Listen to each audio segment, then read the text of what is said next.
Hello and welcome to all of you on our YouTube channel that is Balaji Education Point. Today we continue our series of World History. World History the series ਦੇ ਵਿੱਚ ਆਪਣੇ two most important topics World War I and World War II ਨੂੰ cover ਕਰ ਲਿਆ ਹੈ. World War I and World War II ਦੇ related total 6 videos ਨੇ ਜਿਸ ਦੇ ਵਿੱਚ first 3 World War I ਦੇ related ਨੇ ਤੇ ਆਖਰੀ 3 ਨੇ ਜੋ World War II ਦੇ related ਨੇ. ਇਹਨਾਂ ਤਿੰਨ ਦੇ ਵਿੱਚ ਫਸਟ 2 ਵੀਡੀਓਜ਼ ਦੇ ਵਿੱਚ ਵਰਲਡ ਵਾਰ 1 ਨੂੰ ਫੁੱਲ ਔਨ ਐਕਸਪਲੇਨ ਕੀਤਾ ਗਿਆ ਹੈ, ਸੇਮ ਵਰਲਡ ਵਾਰ 2 ਨੂੰ ਵੀ ਫੁੱਲ ਔਨ ਐਕਸਪਲੇਨ ਕੀਤਾ ਗਿਆ ਹੈ ਫਸਟ 2 ਵੀਡੀਓਜ਼ ਦੇ ਵਿੱਚ। ਤੇ ਲਾਸਟ ਜੋ 1 ਵੀਡੀਓ ਹੈ ਆਖਰ ਦੇ ਵਿੱਚ ਜੋ ਆਖਰੀ ਇੱਕ ਵੀਡੀਓ ਹੈ ਉਸ ਦੇ ਵਿੱਚ ਤੁਹਾਡੇ ਲਈ MCQs ਪ੍ਰੋਵਾਈਡ ਕਰਵਾਏ ਗਏ ਨੇ ਜੋ ਕਿ ਬਾਇਲੈਂਗੁਅਲ ਨੇ, ਇੰਗਲਿਸ਼ ਐਂਡ ਪੰਜਾਬੀ ਲੈਂਗੁਏਜ ਦੇ ਵਿੱਚ ਤੁਹਾਨੂੰ ਪ੍ਰੋਵਾਈਡ ਕਰਵਾਏ ਗਏ ਨੇ। ਅਗਰ ਤੁਸੀਂ ਇਹ 6 ਵੀਡੀਓਜ਼ ਨਹੀਂ ਦੇਖੀਆਂ ਤਾਂ ਤੁਸੀਂ ਇਸ ਨੂੰ ਪਹਿਲਾਂ ਚੈੱਕ ਕਰ ਸਕਦੇ ਹੋ, ਇਸ ਦੇ ਲਿੰਕ ਤੁਹਾਨੂੰ ਡਿਸਕ੍ਰਿਪਸ਼ਨ ਦੇ ਵਿੱਚ ਪ੍ਰੋਵਾਈਡ ਕਰਵਾ ਦਿੱਤਾ ਜਾਵੇਗਾ। ਸਾਡੇ ਚੈਨਲ ਉੱਪਰ ਜੋ ਸਬਸਕ੍ਰਾਈਬਰਸ ਨਿਊ ਨੇ, ਜੋ ਸਟੂਡੈਂਟਸ ਨਿਊ ਸਾਡੇ ਨਾਲ ਜੁਆਇਨ ਹੋਏ ਨੇ, ਉਹਨਾਂ ਨੂੰ ਦੱਸ ਦਈਏ ਕਿ ਜੋ ਆਪਣੀ ਸੀਰੀਜ਼ ਸਟਾਰਟ ਕੀਤੀ ਹੋਈ ਹੈ ਵਰਲਡ ਵਾਰ ਦੇ ਰਿਲੇਟਡ, ਵਰਲਡ ਹਿਸਟਰੀ ਦੇ ਰਿਲੇਟਡ, ਉਸ ਦੇ ਵਿੱਚ ਆਪਾਂ 5 ਟੌਪਿਕਸ ਨੇ ਜੋ ਮੋਸਟ ਇੰਪੋਰਟੈਂਟ ਉਹ ਕਵਰ ਕਰਾਂਗੇ। ਉਹ ਕਿਹੜੇ ਨੇ? World war 1, world war 2। ਇਹ ਦੋ ਟੌਪਿਕਸ ਆਪਾਂ ਫੁੱਲ ਔਨ ਡਿਟੇਲ 'ਚ ਕਵਰ ਕਰ ਚੁੱਕੇ ਹਾਂ। ਤੇ ਲਾਸਟ ਜੋ ਆਪਣੇ 3 ਟੌਪਿਕ ਰਹਿੰਦੇ ਨੇ Russian revolution, French revolution and non aligned movements, ਜਿਸ ਦੇ ਵਿੱਚ ਅੱਜ ਆਪਾਂ ਕਵਰ ਕਰਾਂਗੇ ਫ੍ਰੈਂਚ ਰੈਵੋਲੂਸ਼ਨ। ਅੱਜ ਦੀ ਜੋ ਵੀਡੀਓ ਹੈ ਫਸਟ ਲੈਕਚਰ ਹੈ ਜੋ ਫ੍ਰੈਂਚ ਰੈਵੋਲੂਸ਼ਨ ਦਾ, ਉਸ ਦੇ ਵਿੱਚ ਆਪਾਂ ਨੇ ਫ੍ਰੈਂਚ ਰੈਵੋਲੂਸ਼ਨ ਐਕਚੁਅਲ ਦੇ ਵਿੱਚ ਕੀ ਸੀ, ਇਸ ਦੇ ਹੋਣ ਦੇ ਕੀ ਕਾਰਨ ਸੀ, ਇਹ ਸਾਰੇ ਆਪਾਂ ਡਿਸਕਸ ਕਰਾਂਗੇ ਪੂਰੀ ਡਿਟੇਲ ਦੇ ਵਿੱਚ। ਤੇ ਇਸ ਦੇ ਸੈਕੰਡ ਪਾਰਟ ਦੇ ਵਿੱਚ ਆਪਾਂ ਡਿਸਕਸ ਕਰਾਂਗੇ ਕਿ ਇਸ ਦੇ ਵਿੱਚ ਕੀ ਕੀ ਇਵੈਂਟਸ ਹੋਏ ਸੀਗੇ ਤੇ ਇਸ ਦਾ ਕੀ ਇੰਪੈਕਟ ਪਿਆ ਵਰਲਡ ਦੇ ਉੱਪਰ। ਲੈਕਚਰ ਸਟਾਰਟ ਕਰਨ ਤੋਂ ਪਹਿਲਾਂ ਅਗਰ ਤੁਹਾਨੂੰ ਸਾਡੇ ਕਿਸੇ ਵੀ ਲੈਕਚਰ ਦੇ ਰਿਲੇਟਡ ਉਸਦੇ MCQs, PDF ਜਾਂ ਫਿਰ ਵਰਕਸ਼ੀਟ ਚਾਹੀਦੀ ਹੈ ਤਾਂ ਤੁਸੀਂ ਸਾਡਾ Telegram group that is Balaji education point, ਇਸ ਨੂੰ ਜੁਆਇਨ ਕਰ ਸਕਦੇ ਹੋ। ਇਸ ਦਾ ਲਿੰਕ ਤੁਹਾਨੂੰ ਡਿਸਕ੍ਰਿਪਸ਼ਨ ਦੇ ਵਿੱਚ ਪ੍ਰੋਵਾਈਡ ਕਰਵਾ ਦਿੱਤਾ ਜਾਵੇਗਾ। ਲੈਕਚਰ ਸਟਾਰਟ ਕਰਨ ਤੋਂ ਪਹਿਲਾਂ I introduce myself Balraj Somal and this lecture is represented by me. ਅਗਰ ਤੁਹਾਨੂੰ ਸਾਡੇ ਲੈਕਚਰ ਰਿਲੇਟਡ ਜਾਂ ਫਿਰ ਸਾਡੇ ਕਿਸੇ ਵੀ ਨਿਊ ਕੋਰਸ ਦੇ ਰਿਲੇਟਡ ਕੋਈ ਇਨਕੁਆਇਰੀ ਲੈਣੀ ਹੈ ਤਾਂ ਤੁਸੀਂ ਸਾਨੂੰ ਇਸ ਨੰਬਰ ਦੇ ਉੱਪਰ ਕੰਟੈਕਟ ਕਰ ਸਕਦੇ ਹੋ, ਤੁਹਾਡੀ ਹਰ ਇੱਕ ਇਨਕੁਆਇਰੀ ਦਾ ਰਿਪਲਾਈ ਕੀਤਾ ਜਾਵੇਗਾ। ਸਟਾਰਟ ਕਰਦੇ ਹਾਂ ਜੀ ਅੱਜ ਦਾ ਲੈਕਚਰ। ਅੱਜ ਦੇ ਲੈਕਚਰ ਦੇ ਵਿੱਚ ਆਪਾਂ ਨੇ ਪੜ੍ਹਨਾ ਹੈ ਕਿ ਫ੍ਰੈਂਚ ਰੈਵੋਲੂਸ਼ਨ ਕੀ ਸੀ, ਇਸ ਦੇ ਹੋਣ ਦੇ ਕੀ ਕਾਰਨ ਸੀ। ਫਰਾਂਸ ਦੀ ਕ੍ਰਾਂਤੀ, ਇਹ ਐਸੀ ਕ੍ਰਾਂਤੀ ਸੀ ਜਿਸ ਨੇ ਨਾ ਸਿਰਫ ਫਰਾਂਸ ਦੇ ਉੱਪਰ ਇੱਕ ਇੰਪੈਕਟ ਪਾਇਆ ਬਲਕਿ ਸਾਰੀ ਹੀ ਦੁਨੀਆ ਦੇ ਉੱਪਰ ਬਹੁਤ ਵੱਡਾ ਇੰਪੈਕਟ ਪਾਇਆ। ਫ੍ਰੈਂਚ ਰੈਵੋਲੂਸ਼ਨ ਨੂੰ ਪੜ੍ਹਨ ਤੋਂ ਪਹਿਲਾਂ ਆਪਾਂ ਨੂੰ ਪਤਾ ਹੋਣਾ ਚਾਹੀਦਾ ਹੈ ਕਿ ਫ੍ਰੈਂਚ ਰੈਵੋਲੂਸ਼ਨ ਐਕਚੁਅਲ ਦੇ ਵਿੱਚ ਹੈ ਕੀ ਸੀ। ਤਾਂ ਐਕਚੁਅਲ ਦੇ ਵਿੱਚ ਜੋ ਫ੍ਰੈਂਚ ਰੈਵੋਲੂਸ਼ਨ ਸੀ ਉਹ ਇੱਕ 10 ਸਾਲ ਦੇ ਟਾਈਮ ਪੀਰੀਅਡ ਦੇ ਵਿੱਚ, ਮਤਲਬ ਕਿ 10 ਸਾਲ ਦੇ ਵਿੱਚ ਹੋਣ ਵਾਲੀ ਇੱਕ ਐਸੀ ਘਟਨਾ ਸੀ, ਇੱਕ ਐਸਾ ਇਵੈਂਟ ਸੀ ਜਿਸ ਨੇ ਕਿ ਵਰਲਡ ਦੇ ਉੱਪਰ ਰਾਜਨੀਤਿਕ ਤੇ ਸਮਾਜਿਕ ਤੌਰ ਤੇ ਬਹੁਤ ਵੱਡਾ ਇੰਪੈਕਟ ਪਾਇਆ। ਫ੍ਰੈਂਚ ਰੈਵੋਲੂਸ਼ਨ 1799 ਦੇ ਵਿੱਚ ਸ਼ੁਰੂ ਹੁੰਦੀ ਹੈ ਤੇ 1799 ਦੇ ਵਿੱਚ ਜਾ ਕੇ ਖਤਮ ਹੁੰਦੀ ਹੈ। ਮਤਲਬ ਇੱਕ 10 ਸਾਲ ਦੇ ਵਿੱਚ ਹੋਣ ਵਾਲੀ ਘਟਨਾ ਸੀ ਜਿਸ ਨੇ ਨਾ ਸਿਰਫ ਰਾਜਨੀਤਿਕ ਤੇ ਸੋਸ਼ਲ ਸਮਾਜਿਕ ਤੌਰ ਤੇ ਕੱਲੇ ਫਰਾਂਸ ਦੇ ਉੱਪਰ ਅਸਰ ਕੀਤਾ ਬਲਕਿ ਸਾਰੀ ਦੁਨੀਆ ਦੇ ਉੱਪਰ ਹੀ ਅਸਰ ਕੀਤਾ। ਫੋਰ ਐਗਜ਼ਾਮਪਲ, ਜਿਵੇਂ ਆਪਾਂ ਆਪਣਾ ਪ੍ਰੀਐਂਬਲ ਪੜ੍ਹਦੇ ਹਾਂ ਭਾਰਤ ਦਾ, ਉਸ ਦੇ ਪ੍ਰੀਐਂਬਲ ਦੇ ਵਿੱਚ 3 ਵਰਡ ਆਉਂਦੇ ਨੇ, ਲਿਬਰਟੀ, ਇਕੁਐਲਿਟੀ ਐਂਡ ਫ੍ਰੈਟਰਨਿਟੀ। ਇਹ ਕਿਸ ਤੋਂ ਲੈ ਗਏ ਨੇ? ਇਹ ਤਿੰਨੇ ਵਰਡ ਲੈ ਗਏ ਨੇ ਫ੍ਰੈਂਚ ਰੈਵੋਲੂਸ਼ਨ ਵਿੱਚ, ਮਤਲਬ ਕਿ ਆਜ਼ਾਦੀ, ਬਰਾਬਰਤਾ ਤੇ ਭਾਈਚਾਰਾ। ਇਹ 3 ਕਨਸੈਪਟ ਨੇ, 3 ਵਰਡ ਨੇ ਜੋ ਕਿਸ ਤੋਂ ਲੈ ਗਏ ਨੇ? ਫ੍ਰੈਂਚ ਰੈਵੋਲੂਸ਼ਨ ਤੋਂ। ਇਸ ਪ੍ਰਕਾਰ ਫ੍ਰੈਂਚ ਰੈਵੋਲੂਸ਼ਨ ਦਾ ਦੁਨੀਆ ਦੇ ਹੋਰ ਕਈ ਦੇਸ਼ਾਂ ਉੱਪਰ ਵੀ ਬਹੁਤ ਵੱਡਾ ਇੰਪੈਕਟ ਪਿਆ। ਫ੍ਰੈਂਚ ਰੈਵੋਲੂਸ਼ਨ ਦੇ ਵਿੱਚ ਐਕਚੁਅਲ ਦੇ ਵਿੱਚ ਕੀ ਹੋਇਆ ਸੀ? ਫ੍ਰੈਂਚ ਰੈਵੋਲੂਸ਼ਨ ਦੇ ਜਦੋਂ ਇਹ ਰੈਵੋਲੂਸ਼ਨ ਹੋਈ ਉਸ ਵਕਤ ਜੋ ਉਸ ਦੀ ਜਗ੍ਹਾ ਤੇ ਫਰਾਂਸ ਦੇ ਵਿੱਚ ਇੱਕ ਐਬਸੋਲਿਊਟ ਮਨਾਰਚੀ ਸੀ, ਮਤਲਬ ਕਿ ਸਾਰੀ ਪਾਵਰ ਇੱਕ ਰਾਜੇ ਦੇ ਹੱਥ 'ਚ ਸੀ, ਕਿੰਗ ਦੇ ਹੱਥ 'ਚ ਸੀ। ਉਸ ਤੋਂ ਖੋ ਕੇ ਫਰਾਂਸ ਕੀ ਬਣਿਆ? ਇੱਕ ਰਿਪਬਲਿਕ ਪਾਵਰ ਬਣਿਆ, ਇੱਕ ਰਿਪਬਲਿਕਨ ਕੰਟਰੀ ਬਣਿਆ। ਬਟ ਇਹ ਆਖਿਰ ਦੇ ਵਿੱਚ ਕਿੱਥੇ ਜਾ ਕੇ ਖਤਮ ਹੁੰਦੀ ਹੈ? ਆਖਿਰ ਦੇ ਵਿੱਚ ਨੈਪੋਲੀਅਨ ਦੀ ਡਿਕਟੇਟਰਸ਼ਿਪ, ਮਤਲਬ ਕਿ ਇੱਕ ਪਰਸਨ ਦੇ ਹੱਥ 'ਚ ਫਿਰ ਤੋਂ ਪਾਵਰ ਆ ਜਾਂਦੀ ਹੈ। ਤਾਂ ਤੁਸੀਂ ਗੌਰ ਕਰੋ ਕਿ ਫ੍ਰੈਂਚ ਰੈਵੋਲੂਸ਼ਨ ਜਿਸ ਜਗ੍ਹਾ ਤੋਂ ਸਟਾਰਟ ਹੋਈ, ਜਦੋਂ ਇਹ ਸਟਾਰਟ ਹੋਈ ਉਸ ਟਾਈਮ ਵੀ ਪਾਵਰ ਇੱਕ ਬੰਦੇ ਦੇ ਹੱਥ ਸੀ ਤੇ ਜਦੋਂ ਖਤਮ ਹੋਈ ਉਦੋਂ ਵੀ ਪਾਵਰ ਇੱਕ ਬੰਦੇ ਦੇ ਹੱਥ 'ਚ ਸੀ। ਫ੍ਰੈਂਚ ਰੈਵੋਲੂਸ਼ਨ ਇੱਕ ਤਰ੍ਹਾਂ ਨਾਲ 360 ਡਿਗਰੀ ਦੇ ਵਿੱਚ ਹੋਣ ਵਾਲੀ ਰੈਵੋਲੂਸ਼ਨ ਸੀ, ਮਤਲਬ ਕਿ ਇੱਕ ਸਰਕਲ ਦੀ ਟਾਈਪ। ਇਹ ਜਿਸ ਜਗ੍ਹਾ ਤੋਂ ਸਟਾਰਟ ਹੋਈ ਘੁੰਮ ਕੇ ਉਸੇ ਜਗ੍ਹਾ ਆ ਗਈ, ਕਿਉਂਕਿ ਸਟਾਰਟਿੰਗ ਦੇ ਵਿੱਚ ਵੀ ਪਾਵਰ ਸਿਰਫ ਇੱਕ ਇਕੱਲੇ ਕਿੰਗ ਦੇ ਕੋਲ ਸੀ, ਇੱਕ ਪਰਸਨ ਦੇ ਕੋਲ ਸੀ। जो कि घूम फिर के फिर तो कित्थे आ गई, सारी पावर एक परसन कौन सी, नैपोलीਅन, उसके हत्थ विच ही चली गई सी। इस कारण फ्रांस की क्रांति नूं 360 डिग्री विच होण वाली क्रांति भी कहा जाता है। जो इंपोर्टेंट क्वेश्चन बनते हैं अपने पेपर के पॉइंट ऑफ व्यू नाल, वो की बनते हैं कि भारत के वो कौन रेवोल्यूशनरी सीगे जो कि फ्रेंच रेवोल्यूशन तो बहुत ज़्यादा इन्फ्लुएंस्ड सी, मतलब कि जिन्होंने उपर फ्रांस की क्रांति का बहुत बड़ा असर पिया सी। तो वो कौन कौन सी? टीपू सुल्तान ते राजा राम मोहन रॉय। टीपू सुल्तान ते राजा राम मोहन रॉय के उपर फ्रांस की क्रांति का बहुत बड़ा इंपैक्ट पिया सी। ये याद रखना ही अपने मोस्ट इंपोर्टेंट क्वेश्चन है अपने पेपर के पॉइंट ऑफ व्यू के नाल। हुण अगे आउंदा है कि फ्रांस के क्रांति के पिछे, फ्रेंच रेवोल्यूशन के पिछे की कॉजेस सी, cause of French revolution. French revolution के पिछे दो तरह के कॉज सी, एक हुंदे ने लॉन्ग टर्म जो कि लंबे समय तो चलते आ रहे हैं, तो शॉर्ट टर्म जिन्हां ने कि एक तरह नाल बल के उपर अग का काम किया। लॉन्ग टर्म जो कॉजेस सी वो चार तरह के सी, political, social, intellectual and economic. Political की सी? पोलीटिकल सी कि सारी पावर ही सिर्फ एक परसन के हत्थ सीगी, किंग के हत्थ सी। किंग अपने आप को एक परमात्मा की तरह मानता सी, गॉड की तरह। सारे टैक्स वगैरह लगाने का हक भी किंग के हत्थ सी, तो किंग किसी ते भी अपनी मर्जी नाल कुछ भी तरह का टैक्स लगा सकता सी। तो यह भी एक कारण बनया फ्रेंच रेवोल्यूशन होने का। दूसरा है सोशल। फ्रांस दे विच इंडस्ट्री की ग्रोथ होनी शुरू हो गई सी, जिस दे नाल जो मिडल क्लास थी उसनों वो भी राइज होने लग गई, उसका भी जो लाइफ का लैवल से थोड़ा सा अप होने लग गया, तो ज़्यादा पढ़न लिखन लग गए। दूसरा जो जगीरदार सी, फीडल लॉर्ड सीगी, उन्हां दा थर्ड स्टेट के उपर बर्डन, ये जो जगीरदार सी, जो छोटे मजदूर वगैरह से उन्होंने उपर बर्डन पाउंदे सीगे, ये भी कारण बनया। तो इस तीसरा कारण की सीगा कि इनक्रीजिंग पॉवर्टी, भुखमरी का फैलना, गरीबी का फैलना, ये कारण बने सोशल दे विच। ते थर्ड आउंदा है इकनॉमिक। इसनूं कहा जाता है ट्रिगर कॉज, मतलब कि फ्रेंच रेवोल्यूशन नूं शुरू करन दे पिछे जो सब तो बड़ा कारण मन्निया जाता है, वो मन्निया जाता है इकनॉमिक कॉज। इकनॉमिक कॉज है वो सब तो मेन कारण है जिस दे कारण फ्रांस की क्रांति शुरू होंदी है। तो इस दे विच की सीगे कि जो गवर्नमेंट, फ्रांस की गवर्नमेंट के उपर जो टैक्स जो बधे हुए सीगे, जो इस दे उपर डेब्ट लग्या होया सी, उसके कारण, क्योंकि गवर्नमेंट ने अपने ये जो सारे डेब्ट वगैरह सीगे इनू भरन दे लई अपने ही लोगों के उपर टैक्स लगा दिता सी। उस तो इलावा जो टैक्स नोबल्स वालों लए जाते सी, आम लोगों तो नोबल्स वालों टैक्स लए जाते सीगे, ते जो टैक्स का सारा बर्डन सी ये किस दे उपर पैंदा सी, ये थर्ड स्टेट दे उपर पैंदा सी। इस कारण इस टैक्सां तो दुखी होकर फ्रांस के लोगों ने की शुरू की, फ्रेंच रेवोल्यूशन शुरू की। तो फोर्थ कॉज है इंटलैक्चुअल। इंटलैक्चुअल का मतलब कि जब न्यू आइडियाज़ ग्रो होने लग गए, लोग पढ़े लिखे अच्छे होने लग गए, तो वो अपनी गलबात के नाल अपने उपर होने वाले जुल्मां के विरुद्ध आवाज़ उठाउण लग गए। तो इहदे विच ही कारण होंदा है द इन्फ्लुएंस ऑफ अमेरिका, मतलब कि अमेरिका दे विच जो रेवोल्यूशन हुई सी उसका भी बहुत बड़ा इंपैक्ट पिया, इन्फ्लुएंस होए फ्रेंच रेवोल्यूशन दे विच। ये चार कारण सी जो कि लॉन्ग टर्म की तरह काम करते हैं, political, social, economical and intellectual. Next होंदे ने शॉर्ट टर्म कॉज। छोटे जो टर्म दे विच होने वाले कॉज सी जिन्हां ने कि बल के उपर अग का काम किया, वो किहड़े-किहड़े सीगे? Bankruptcy, great fear, state general. इन्हां नूं आपां अगे जाके full on detail they which cover करांगे। हुण आपां जो अपने कॉज पढ़े ने लॉन्ग टर्म कॉज, उन्होंने डिटेल दे विच पढ़ते हैं। इस विच फस्ट कॉज किहड़ा सीगा? पोलीटिकल कॉज, राजनीतिक कॉज किहड़ा सी? जो फ्रेंच रेवोल्यूशन शुरू हुई उस तो पहला जो फ्रेंच के उपर, फ्रांस के उपर राज करते सी वो कौन सीगे? Bourbon dynasty. बोरबोन डिनेस्टी उस वक्त फ्रांस के उपर राज करती सी, ते यह डिनेस्टी के जिन्ने भी राजे सी अपने आप को किस नाम नाल बुलाउंदे सी? डेस्पोट्स। डेस्पोट्स कह के अपने आप को बुलाउंदे सी। डेस्पोट्स का मतलब हुंदा है डिक्टेटर। डिक्टेटर मतलब जिहड़ी जिस दे हत्थ सारी पावर होवे। तो इस बोरबोन डिनेस्टी के टाइम जो किंग सीगे वो एक तरह का डिक्टेटर सीगे। उस वक्त ना ही कोई पार्लीमेंट सी, नो पार्लीमेंट, कोई पार्लीमेंट नहीं सी, ना ही कोई मिनिस्टर सी, नो मिनिस्टर। जो सारा कंट्रोल सी वो किस दे हत्थ सी? वो सारा कंट्रोल एक राजे दे हत्थ सी। तो इस करके वो अपने आप को किस नाम नाल बुलाउंदे सी? डिस्पोट्स दे नाम नाल बुलाउंदे सी।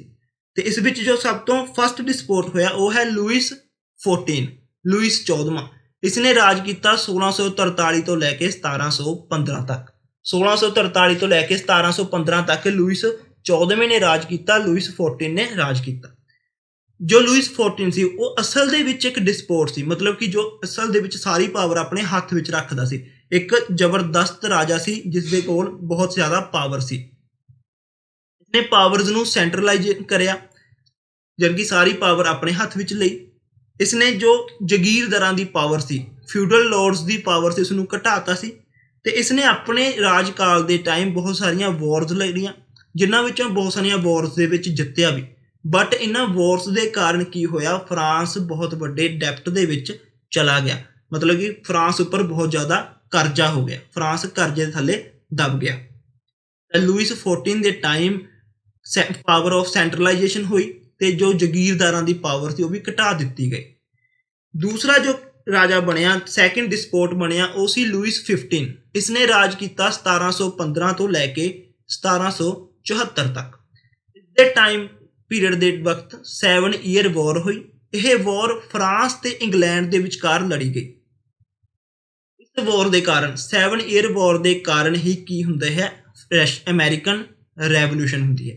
7 ਈਅਰ ਵਾਰ ਨੂੰ ਹੀ ਮੰਨਿਆ ਜਾਂਦਾ ਹੈ mother of American revolution. And ਕਿਤੇ ਨਾ ਕਿਤੇ ਇਸ ਵਾਰ ਦੇ ਕਾਰਨ ਹੀ ਕੀ ਹੁੰਦੀ ਹੈ, ਫਰਾਂਸ ਦੀ ਰੈਵੋਲੂਸ਼ਨ। ਫ੍ਰੈਂਚ ਰੈਵੋਲੂਸ਼ਨ ਵੀ ਕਿਸ ਦੇ ਕਾਰਨ ਹੀ ਹੁੰਦੀ ਹੈ, 7 ਈਅਰ ਵਾਰ ਦੇ ਕਾਰਨ। ਕਿਉਂ ਹੁੰਦੀ ਹੈ ਇਹ ਵੀ ਸਮਝ ਲੈਂਦੇ ਹਾਂ। ਦੇਖੋ 7 ਈਅਰ ਵਾਰ ਕਿਸ ਦੇ ਵਿਚਕਾਰ ਹੋਈ, ਫਰਾਂਸ ਤੇ ਇੰਗਲੈਂਡ ਦੇ ਵਿਚਕਾਰ ਹੋਈ।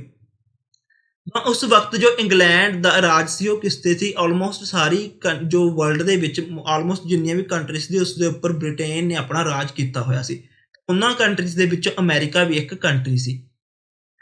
ਇਸ ਵਾਰ ਦੇ ਕਾਰਨ, ਇਸ 7 ਈਅਰ ਵਾਰ ਦੇ ਕਾਰਨ ਬਹੁਤ ਫਰਾਂਸ ਐਂਡ ਇੰਗਲੈਂਡ ਬਹੁਤ ਵੱਡੇ ਕਰਜ਼ੇ ਦੇ ਹੇਠਾਂ ਦਬੇ ਗਏ ਸੀ। ਤਾਂ ਆਪਣੇ ਉਸ ਕਰਜ਼ੇ ਨੂੰ ਖਤਮ ਕਰਨ ਲਈ, ਪੈਸਾ ਵੱਧ ਤੋਂ ਵੱਧ ਕਮਾਉਣ ਦੇ ਲਈ ਇੰਗਲੈਂਡ ਨੇ ਕੀ ਰਸਤਾ ਅਪਣਾਇਆ, ਇੰਗਲੈਂਡ ਨੇ ਅਮਰੀਕਨਸ ਦੇ ਉੱਪਰ ਬਹੁਤ ਸਾਰੇ ਟੈਕਸ ਲਗਾ ਦਿੱਤੇ।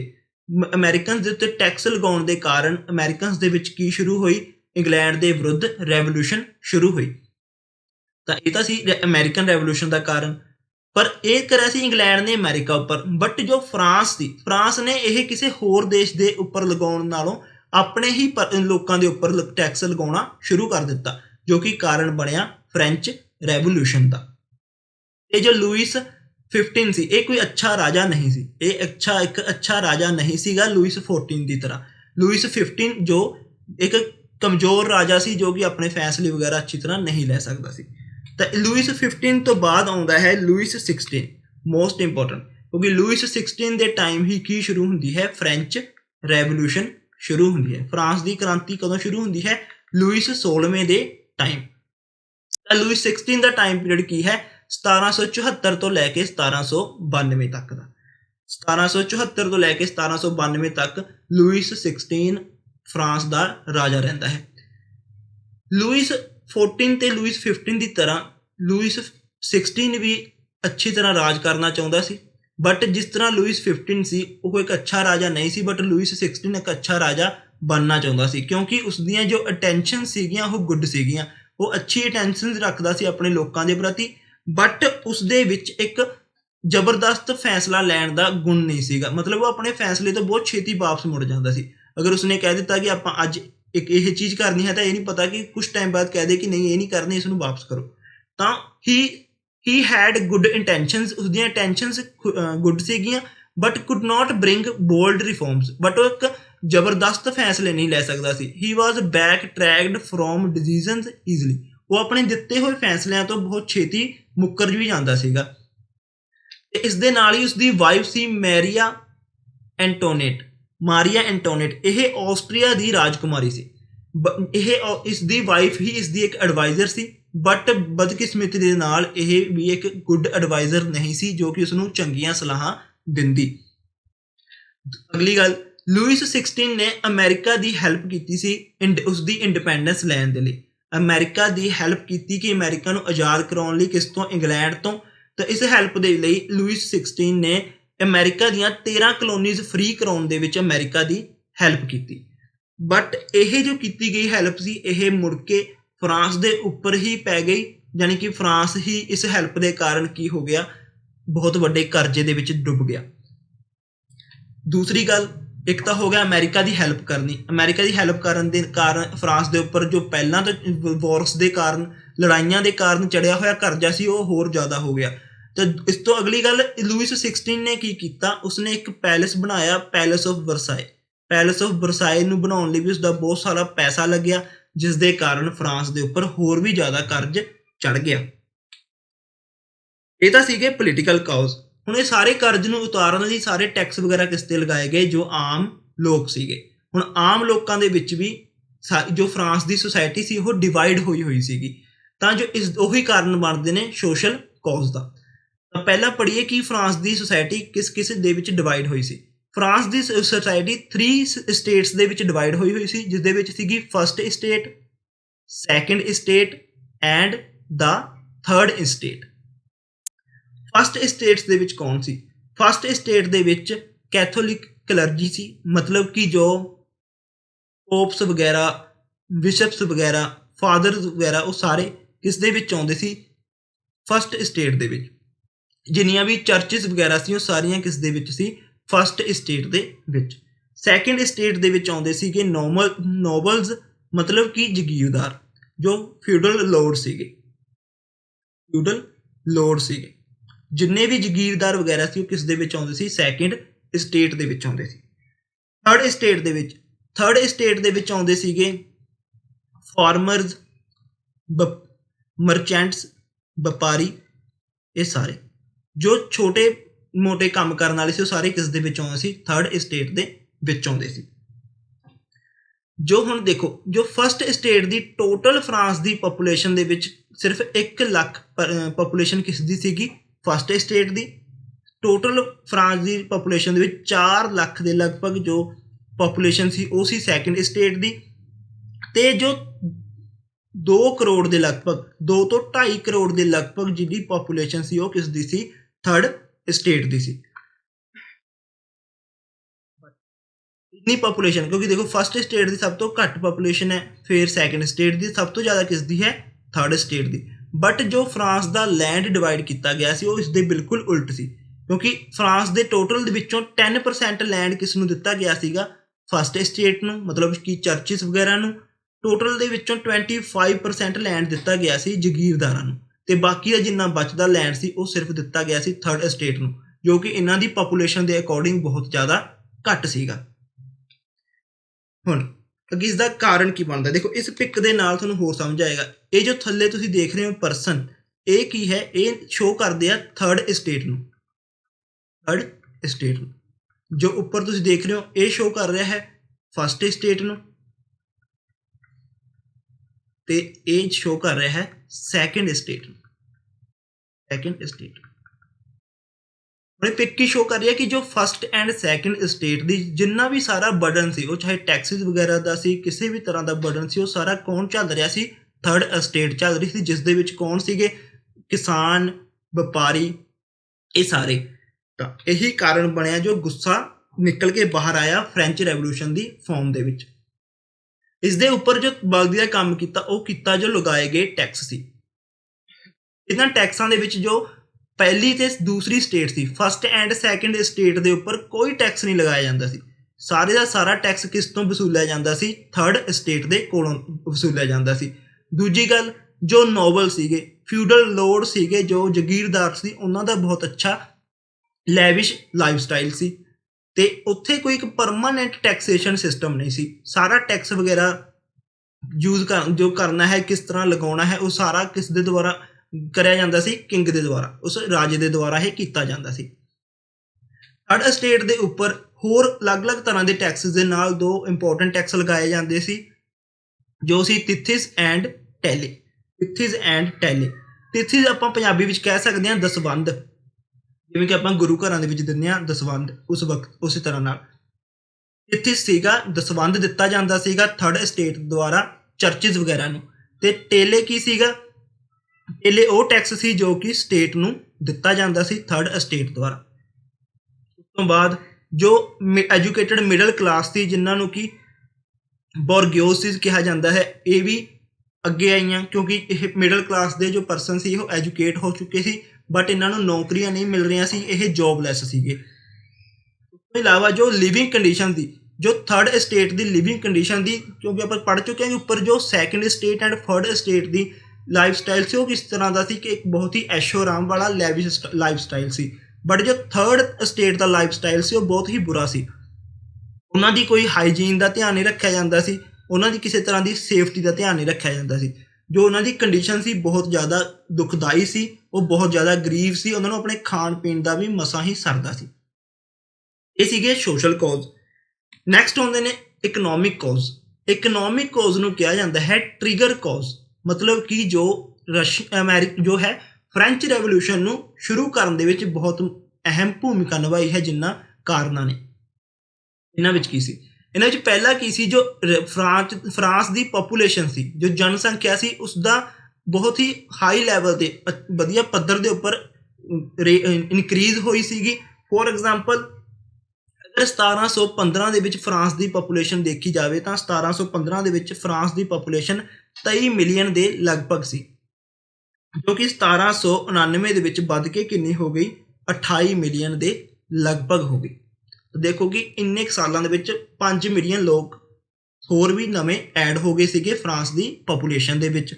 ਤਾਂ ਹੁਣ ਇਹਨਾਂ ਦੀ ਐਡ ਦੇ ਨਾਲ, ਇੰਨੀ ਪੋਪੂਲੇਸ਼ਨ ਵਧਣ ਦੇ ਨਾਲ ਜੋ ਖਾਣ ਪੀਣ ਦੀਆਂ ਜ਼ਰੂਰੀ ਵਸਤਾਂ ਸੀ ਉਹਨਾਂ ਦੀ ਘਾਟ ਪੈਣ ਲੱਗ ਗਈ, ਤੇ ਰਾਜਾ ਵਗੈਰਾ ਜੋ ਸੀ ਇਹ ਉਸਦੇ ਕੰਨੀ ਧਿਆਨ ਨਹੀਂ ਦੇ ਰਹੇ ਸੀਗੇ। ਬਾਕੀ ਜੋ ਲੜਾਈਆਂ ਕੀਤੀਆਂ ਗਈਆਂ, ਜੋ ਲੂਇਸ 14 ਦੁਆਰਾ, ਲੂਇਸ 15 ਦੁਆਰਾ ਜੋ ਲੜਾਈਆਂ ਲੜੀਆਂ ਗਈਆਂ ਉਹ ਵੀ, ਤੇ ਜੋ ਲੂਇਸ 16 ਦੁਆਰਾ ਅਮਰੀਕਾ ਦੀ ਅਮਰੀਕਨ ਰੈਵੋਲੂਸ਼ਨ ਦੇ ਵਿੱਚ ਹੈਲਪ ਕੀਤੀ ਗਈ, ਉਸਦੀ ਇੰਡੀਪੈਂਡੈਂਸ ਲੈਣ ਦੇ ਵਿੱਚ ਹੈਲਪ ਕੀਤੀ ਗਈ, ਤੇ ਪੈਲੇਸ ਆਫ ਵਰਸਾਈ ਵਗੈਰਾ ਬਣਾਉਣ ਦੇ ਵਿੱਚ ਪੈਸਾ ਲਗਾਇਆ ਗਿਆ। ਉਸਦਾ ਸਾਰਾ ਕੀ ਕਾਰਨ ਬਣਿਆ? ਉਸਦੇ ਕਾਰਨ ਫਰਾਂਸ ਦੇ ਉੱਪਰ ਬਹੁਤ ਵੱਡਾ ਕਰਜ਼ ਚੜ੍ਹ ਗਿਆ, ਬਹੁਤ ਭਾਰੀ ਕਰਜ਼ ਚੜ੍ਹ ਗਿਆ। ਤੇ ਉਹ ਜਿਸ ਦਾ ਸਾਰਾ ਬਰਡਨ ਕਿਸ ਦੇ ਉੱਪਰ ਪੈਣਾ ਸੀ? ਥਰਡ ਸਟੇਟ ਦੇ ਉੱਪਰ ਪੈਣਾ ਸੀ। ਨੈਕਸਟ ਹੈ ਇਹਨਾਂ ਕਰਜ਼ਾਂ ਦੇ ਕਾਰਨ, ਇਹਨਾਂ ਟੈਕਸਾਂ ਦੇ ਕਾਰਨ ਜੋ ਪੀਸੈਂਟ ਤੇ ਕਾਮਨ ਪੀਪਲ ਸੀ, ਜੋ ਕਿਸਾਨ ਤੇ ਆਮ ਇਨਸਾਨ ਸੀਗੇ, ਉਹਨਾਂ ਵਿੱਚ ਬਹੁਤ ਜ਼ਿਆਦਾ ਗੁੱਸਾ ਭਰ ਗਿਆ। ਤੇ ਇਹਨਾਂ ਸਭ ਦੇ ਉੱਪਰ ਜੋ ਗੁੱਸੇ ਨੂੰ ਹੋਰ ਵੀ ਜ਼ਿਆਦਾ ਵਧਾਵਾ ਦਿੱਤਾ ਉਹ ਕਿਸ ਨੇ ਦਿੱਤਾ? ਇੱਕ ਕ੍ਰਾਈਸਿਸ ਨੇ, ਜਿਸ ਨੂੰ ਕਿਹਾ ਜਾਂਦਾ ਹੈ ਸਬਸਿਸਟੈਂਸ ਕ੍ਰਾਈਸਿਸ।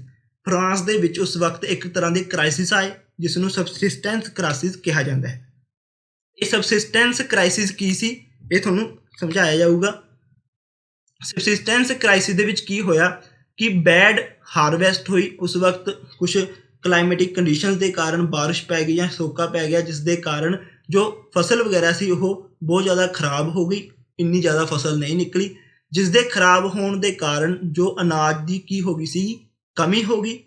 ਕਮੀ ਹੋਣ ਦੇ ਕਾਰਨ ਜੋ ਸਟੋਰ ਕੀਤਾ ਹੋਇਆ ਅਨਾਜ ਸੀ, ਜੋ ਜ਼ਗੀਰਦਾਰਾਂ ਵਗੈਰਾ ਨੇ, ਫਿਊਡਲ ਲੋਰਡਸ ਨੇ ਅਨਾਜ ਸਟੋਰ ਕੀਤਾ ਸੀ, ਉਹਨਾਂ ਨੇ ਉਸਦੇ ਪ੍ਰਾਈਸਿਸ ਹੈਲਪ ਕਰਨ ਦੀ ਜਗ੍ਹਾ ਵਧਾ ਦਿੱਤੇ ਗਏ।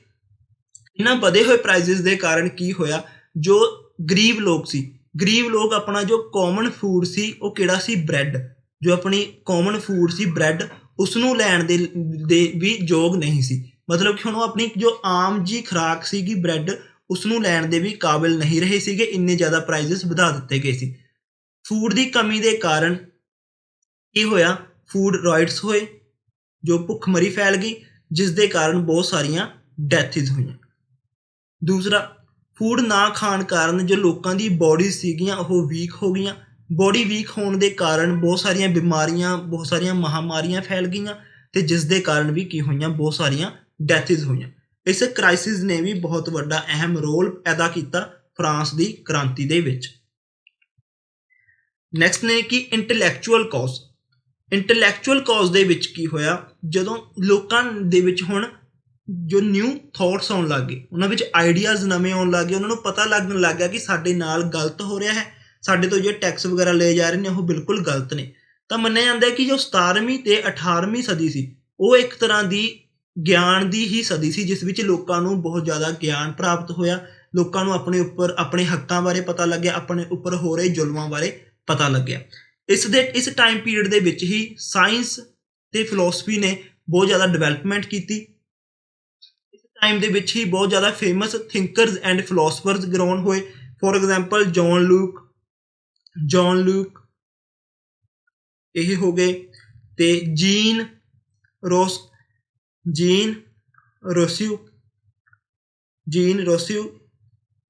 ਨੈਕਸਟ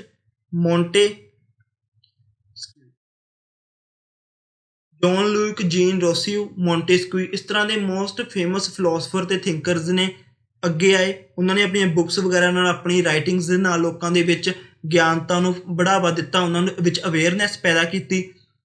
ਤੇ ਲੋਕ ਹੁਣ ਕਿੰਗ ਦੇ ਉੱਪਰ ਕਿ ਕਿੰਗ ਦੇ ਕੋਲ ਕੀ ਅਧਿਕਾਰ ਹੈ ਕਿ ਉਸਨੇ ਆਪਣੇ ਆਪ ਨੂੰ ਗੋਡ ਦੇ ਸਮਾਨ ਬਣਾ ਲਿਆ ਹੈ, ਆਪਣੀ ਪਾਵਰ ਕਿ ਮੈਂ ਹੀ ਰੱਬ ਹਾਂ। ਤੇ ਜੋ ਚਰਚਸ ਵਗੈਰਾ ਦੀ ਕੀ ਰੋਲ ਹੈ ਸਾਡੀ ਲਾਈਫ ਦੇ ਵਿੱਚ, ਉਹਨਾਂ ਦੇ ਖਿਲਾਫ ਕੁਐਸਚਨਸ ਉਠਾਉਣੇ ਸ਼ੁਰੂ ਕਰ ਦਿੱਤੇ ਸੀਗੇ। ਮਤਲਬ ਕਿ ਲੋਕਾਂ ਵਿੱਚ ਹੁਣ ਸਮਝ ਆਉਣੀ ਸ਼ੁਰੂ ਕਰ ਦਿੱਤੀ ਸੀ ਕਿ ਉਹਨਾਂ ਨੂੰ ਜੋ ਪਿਛਲੇ ਕਿੰਨੀਆਂ ਸਦੀਆਂ ਤੋਂ ਬੇਵਕੂਫ ਬਣਾਇਆ ਜਾ ਰਿਹਾ ਹੈ ਕਿ ਰਾਜਾ ਹੀ ਸਭ ਤੋਂ ਉੱਪਰ ਹੁੰਦਾ ਹੈ, ਰਾਜਾ ਹੀ ਰੱਬ ਹੈ, ਇਸ ਤਰ੍ਹਾਂ ਦੇ ਜੋ ਆਈਡੀਆਜ਼ ਸੀ ਉਹਨਾਂ ਨੇ ਨਿਗਲੈਕਟ ਕਰਨਾ ਸ਼ੁਰੂ ਕਰ ਦਿੱਤਾ ਸੀ। ਤੇ ਇਹ ਸਾਰੀ ਚਰਚਾ ਸੀਗੀ, ਇਹ ਸਾਰਾ ਆਈਡੀਆ ਸੀਗੀ, ਇਹਨਾਂ ਨੂੰ ਕਿਸ ਦੇ ਜ਼ਰੀਏ ਵਧਾਵਾ ਦਿੱਤਾ ਗਿਆ, ਇੱਕ ਤੋਂ ਦੂਸਰੇ ਤੱਕ ਕਿਸ ਤਰ੍ਹਾਂ ਪਹੁੰਚਾਇਆ ਗਿਆ, ਨਿਊਜ਼ਪੇਪਰ ਦੀ ਤਰ੍ਹਾਂ, ਅਖਬਾਰਾਂ ਦੇ ਜ਼ਰੀਏ, ਬੁੱਕਸ ਦੇ ਜ਼ਰੀਏ। ਤੇ ਜੋ ਸਲੂਨ ਵਗੈਰਾ ਦੇ ਵਿੱਚ ਡਿਸਕਸ਼ਨਸ ਹੁੰਦੀਆਂ ਸੀ, ਲੋਕ ਇਕੱਠੇ ਹੁੰਦੇ ਸੀ, ਜਮ੍ਹਾਂ ਹੁੰਦੇ ਸੀ, ਇਕੱਠੇ ਹੋ ਕੇ ਡਿਸਕਸ਼ਨਸ ਕਰਦੇ ਸੀ। ਇਹਨਾਂ ਸਭ ਦੇ ਨਾਲ ਕੀ ਹੋਇਆ, ਇਹਨਾਂ ਸਾਰੇ ਆਈਡੀਆਜ਼ ਨੂੰ ਬੜਾਵਾ ਮਿਲਿਆ। ਇਹ ਸੀਗੇ ਸਾਰੇ ਕਾਰਨ ਜਿਸ ਦੇ ਕਾਰਨ ਫ੍ਰੈਂਚ ਰੈਵੋਲੂਸ਼ਨ ਹੋਈ। ਆਈ ਹੋਪ ਤੁਹਾਨੂੰ ਸਮਝ ਆਇਆ ਹੋਵੇਗਾ।